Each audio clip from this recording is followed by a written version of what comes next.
Hola, soy Juan Ignacio de IDM Creativo y en este episodio te tengo las 7 cosas que yo haría en lo personal si es que tuviese que aprender a producir música nuevamente. Así que acompáñame. Mira, la primera cosa que yo haría sin lugar a duda es seleccionar un DAW o software musical el cual sea el más popular dentro del género musical que estoy tratando de producir. ¿Por qué es esto? Mira, yo cometí un gravísimo error cuando comencé a producir, cuando comencé a aprender a producir, y este fue seleccionar el DAW que tenía a la mano. En ese entonces, te estoy hablando hace más de 10 años, tenía una computadora Mac y simplemente ahí estaba preinstalado el GarageBand y eventualmente comencé a manipular, me pareció interesante y demás, y comencé a mutar hacia el Logic Pro. Lo que sucede es que en esa época casi no había una comunidad de música electrónica detrás de Logic Pro, por lo cual el contenido educativo en línea del cual podía alimentarme, pues simplemente era casi nulo, ¿de acuerdo? En ese entonces más se veían cosas en el FL y ya se estaban viendo más cosas en el Ableton Live. Pero la idea es que al no haber hecho bien el research de que, a ver, si quiero hacer música electrónica necesito o FL o Ableton Live.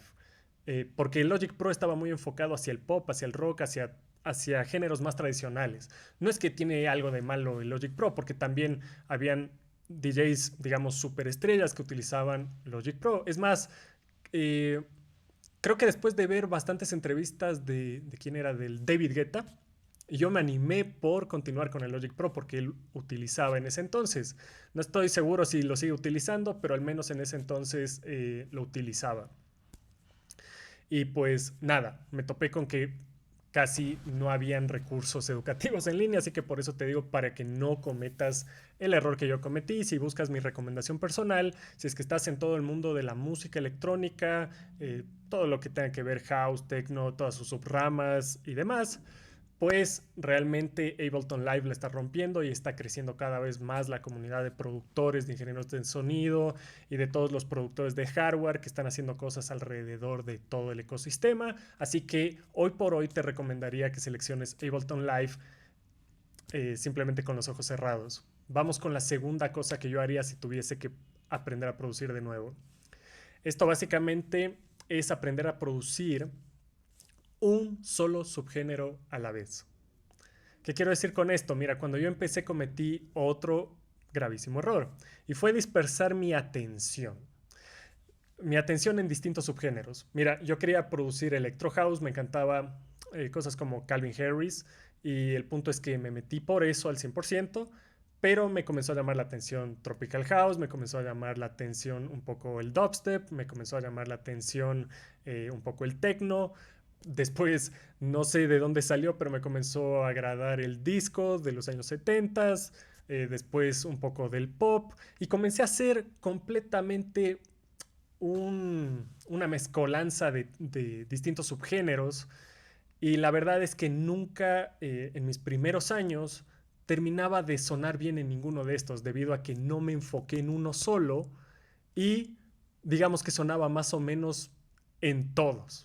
Entonces eso es un gran error y te sugiero que enfoques todos tus esfuerzos a un solo subgénero y solo a uno, ¿de acuerdo? Eso hace que aprendas mucho más rápido y por supuesto que tengas resultados más eficientes, la verdad, más pro en, en el menor tiempo posible, básicamente.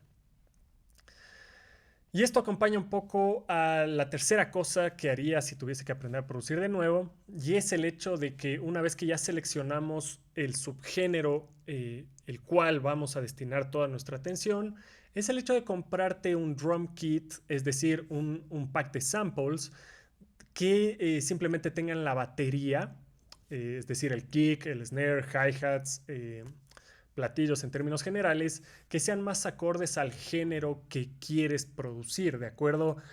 En esto yo hice, en esto también tenía muchos errores, porque yo, justamente por la influencia de varios subgéneros, comencé por ejemplo, tener kicks, snares que no eran del subgénero que estaba tratando y yo no entendía por qué ¿por qué no me sonaba como al resto?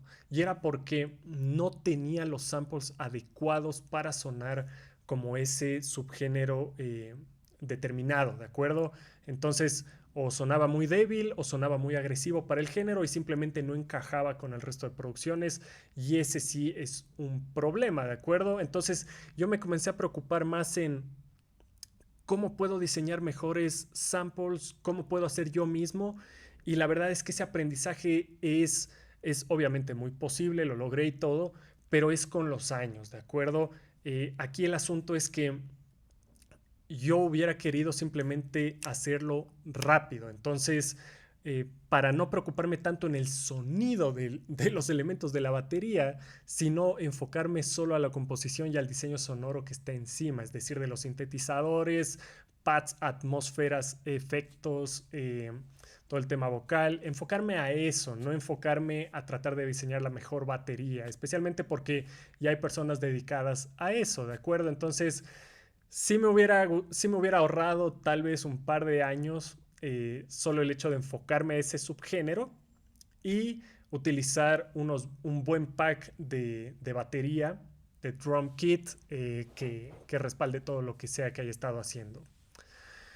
La cuarta cosa que yo haría si tuviese que volver a producir sería definitivamente seguir un curso de composición y de diseño sonoro. Porque al final del día estás haciendo música, ¿me entiendes? Entonces, si es que tú te quieres dedicar a esto, así sea por hobby o quieres hacerlo profesional, deberías saber componer y deberías saber diseñar tus propios sonidos porque de lo contrario te estás perdiendo de mucho.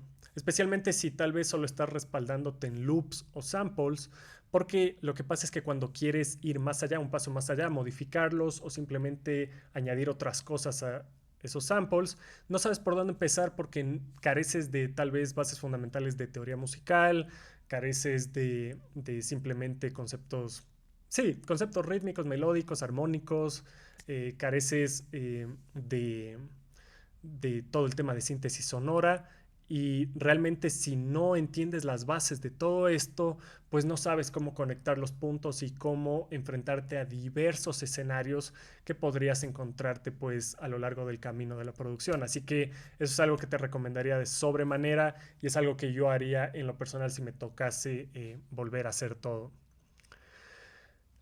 La quinta cosa que yo haría sería realmente no gastar un solo centavo en plugins externos, en plugins de terceros, es decir, en plugins digamos que no son del programa de forma nativa.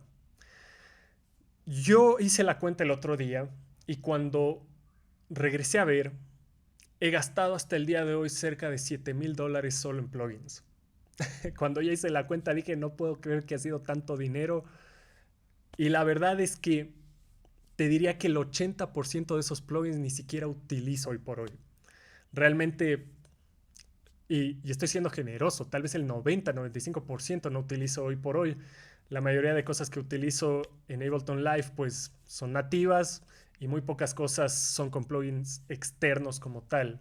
Pero la verdad es que es una adicción eso de los plugins. Y debes tener mucho cuidado porque se ven muy bonitos y obviamente el hecho de que suene increíble todos los nuevos plugins con los nuevos sonidos y demás atrae mucho, ¿verdad?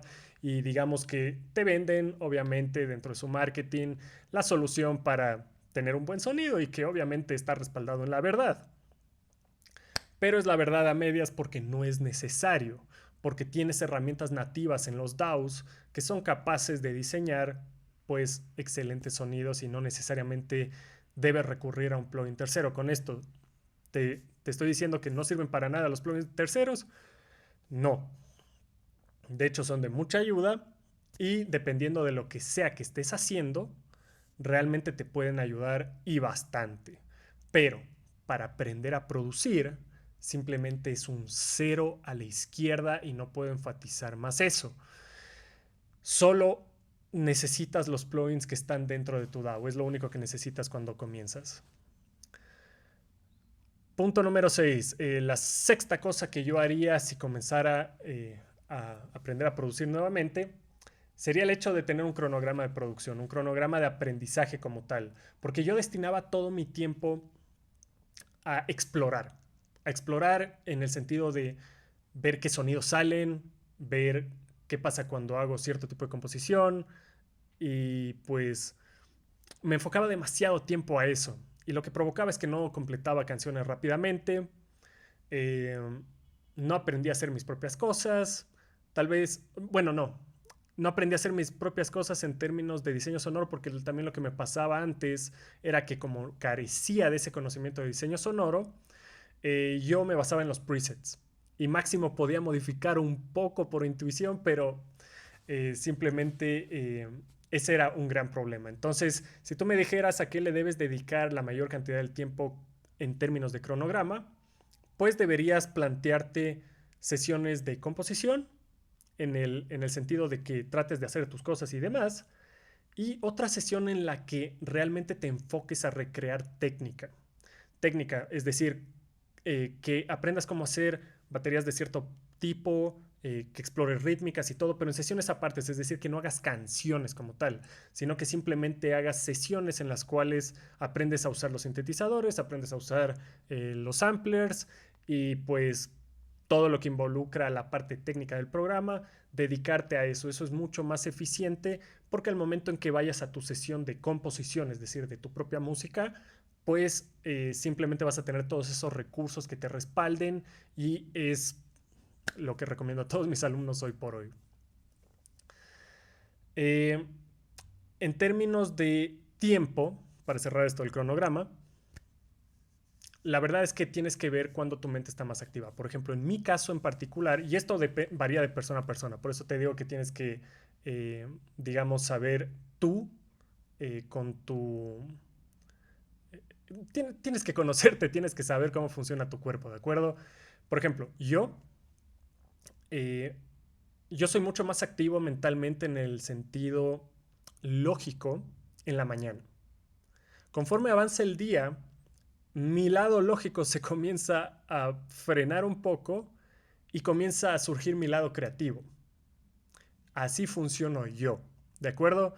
Entonces, por ejemplo, cuando yo hago estos videos para el YouTube, por ejemplo, procuro hacerlos en la mañana o a más tardar hasta antes de las 3 de la tarde y cualquier actividad que involucre full creatividad, procuro hacerlo en las tardes, porque esa es mi zona en la que mi cerebro bombardea la creatividad, por así decirlo. Entonces, también el cronograma debe estar ajustado a eso. Las sesiones que involucran full técnica, debes ajustarlo a donde tu cerebro funciona más lógicamente. La sesión creativa de composición como tal, ajustalo en el horario en el que eres más creativo, ¿de acuerdo? Entonces, eso es mi recomendación y eso es lo que yo haría si tuviese que empezar a producir de nuevo. Y vamos con la séptima cosa que yo haría si tuviese que producir de nuevo y de esto pequé bastante porque ya en esa época ya había el tema de las redes sociales y es el hecho de pedir crítica en ellas, es decir, pedir crítica en redes sociales. Yo me limitaba a pedir crítica de mis familiares y amigos, ¿de acuerdo? Y eso era un error garrafal, porque eso literalmente te está frenando a avanzar. Eso te está completamente limitando. El hecho de que las personas extrañas te den tu opinión con respecto a lo que estás haciendo es muy valioso. Y aquí sí te voy a decir algo. Hoy por hoy es más fácil que nunca obtener opinión de extraños. Es decir, simplemente si quieres solo puedes subir al TikTok, Instagram o al YouTube tu música. Puedes simplemente filmarte así con el celular y decir qué opinas de esto, pum, pones la canción y ves si alguien comenta, no importa si es una persona, genial si es una persona, dos, con el tiempo crecerá, pero la idea es que esa persona te dé la crítica. Te puede decir, ¿sabes qué? Como que no me gusta algo por el estilo. Y tú tienes que estar atento a las críticas constructivas, no a las destructivas. Entonces, si es que alguien viene y te dice, por ejemplo, ¿sabes qué?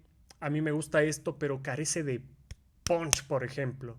Eso me dijo un amigo que no sabía nada de música, que me sorprendió que me diga eso, pero entendía el concepto de que no tenía buena pegada mi música en ese entonces. Y me dijo, oye, como que le falta punch, le falta el golpe. Y yo dije, wow, esta persona no sabe nada de música, pero lo siente, entonces, interesante. Pero el problema es que cuando solo te fundamentas en tu red de amigos, llega un punto en el que todo el mundo da críticas redundantes, ¿me entiendes? Entonces, por eso es importante que lo pongas a extraños en las redes sociales y de esa manera crezcas naturalmente, ¿de acuerdo? Así que eso es algo muy valioso y simplemente si es que hay personas en la red que no les guste lo que sea que hagas, porque siempre hay, es más, en este canal hay, si tú crees que aquí no hay haters, estás muy equivocado y eso que esto es un canal de educación musical que tú dirías, ¿quién va a estar odiando esto? Pues hay gente, hay tipos, y simplemente tienes que saber discernir entre lo destructivo y lo constructivo. Cuando me critican por el contenido o lo que sea y pues es de una forma como que educada y con cierto nivel de argumentación, pues yo respondo por más de que sea contrario a lo que dije. No pasa nada, o sea, yo estoy abierto al diálogo.